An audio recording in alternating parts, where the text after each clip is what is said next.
morning, everybody. Today we are going to talk about the sum of decimal numbers. And when we're trying to find the sum of something, that means we're trying to find the answer to an addition problem. So when you're adding decimals, it's not actually as complicated as you might think. You're going to just add it the regular way you do when it's a whole number, except there's a little dot in between. Let me show you with this problem.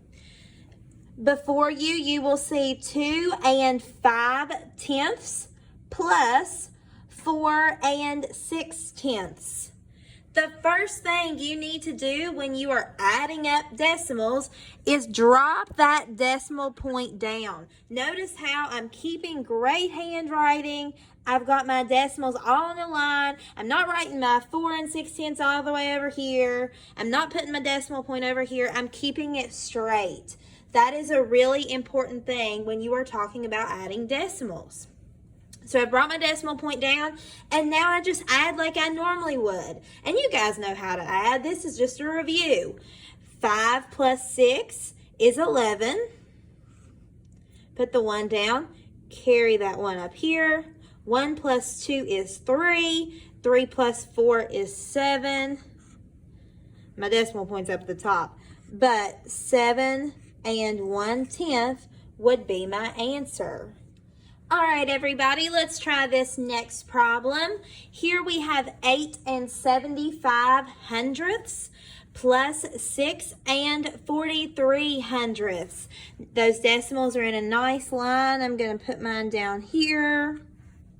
And now we just add like we normally would. 5 plus 3 is 8.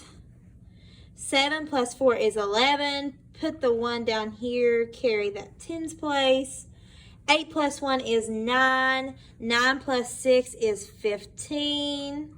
So our answer to this problem is 15 18/100. Sometimes when you're adding up decimals, you will see them written like this. They'll be written long ways.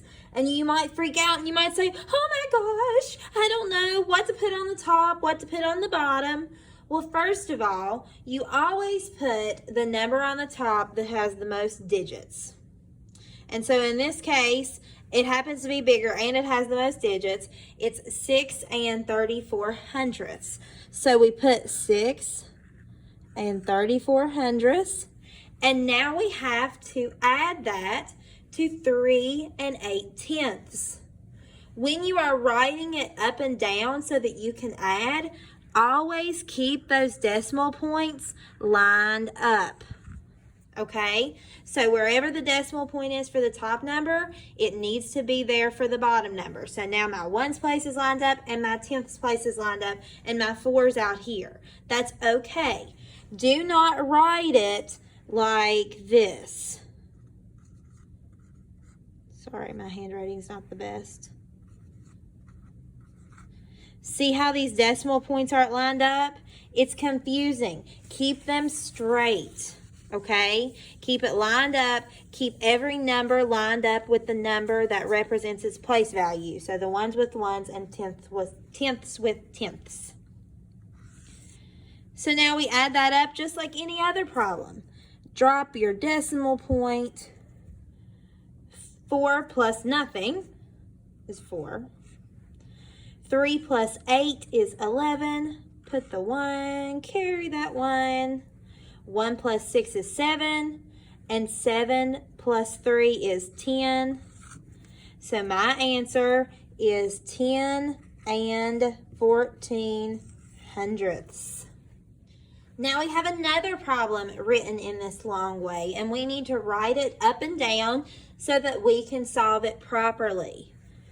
We put our 5 63/100 on the top, and then add the 2 6/10, keeping our decimal points lined up.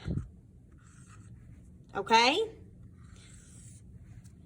Drop that decimal point. It should be the first thing that you do so that you don't forget it. 3 plus 0 is 3. 6 plus 6 is 12. Put the 2, carry that 1. 1 plus 5 is 6, and 6 plus 2 is 8. My answer to this problem is 8 and 23 hundredths.